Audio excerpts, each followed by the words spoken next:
meg tudom mutatni azt a dolgot, hogy volt egy nagy barackfa. A végein itt-ott maradt egy-két levél, miután nem kap elég vizet. Hát kérem szépen, mit tudtam csinálni? Fogtam és lecsonkoltam, hogy ki ne szálljon tövestől.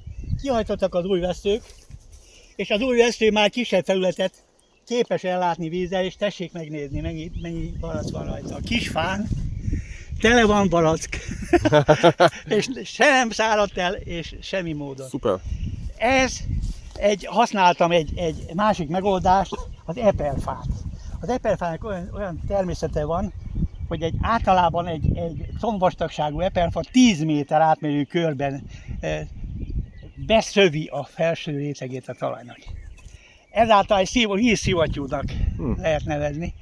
Én ezt azért tartom, mert ugyan a termése nagyon finom. A tyúkok nagyon szeretik, de én is esetleg meg lehet csinálni pálinkának, de egy különösebben nem értékes növény. Mint látják, ez elviseli a termések tömkelegét, és besegít a barackfának a termésébe. Nézzék meg, hogy milyen mértékben.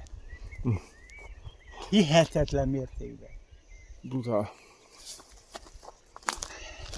Most átmenjünk egy olyan helyre, amit az előbbi körtefáról mondottakat szeretném bebizonyítani, hogy ahol nem vágtam le a körte növéseit, egyébként a karógyökerű fajta körte egy egész gyepet képez, úgy jön ki a földből, hogy segítség, nincs elegendő vizem, nem lefele keresem, hanem körbe kívül. És tessék megnézni. Ez a gyökere, ami felnőtt? Ennek a gyökeréről kihajtott sarjak. Természetesen ilyenkor, mikor a sajrakat hagyom, akkor a termés nulla. Igen. Igen ám, de miután életben maradt, túléli.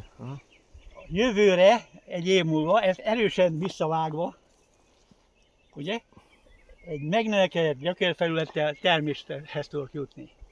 Ezek is egy megoldási lehetősége ennek az aszályos időjárásnak.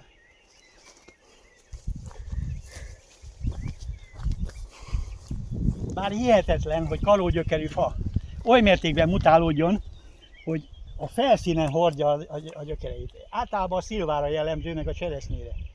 De ez a körténél is így van. Durva. Ezt szerettem volna. Köszönöm szépen, Laci bácsi. Van aztán még egy a körténél. Még lesz egy információ ebbe a videóba? Igen. Jó. Mutatnék valamit. Ugyanígy tavalyi esztendőben, amit az elébb láttuk, a gyökérsajak tömkelege volt ezen a földön. Miután meghagytam és levágtam őket most tavasszal, azokat meghagytam, hogy jövőre teremjen, ez pedig az idén terem. Közelítsen rá! A bevédett, fagy által bevédett növény tobzódik a termésbe.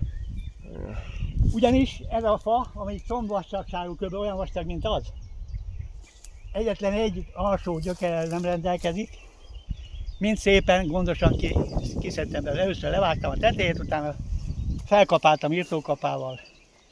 És az olyan méretű, nagyméretű gyökér ezt a termést ontja rám. Köszönöm szépen, Laci bácsi. Szívesen.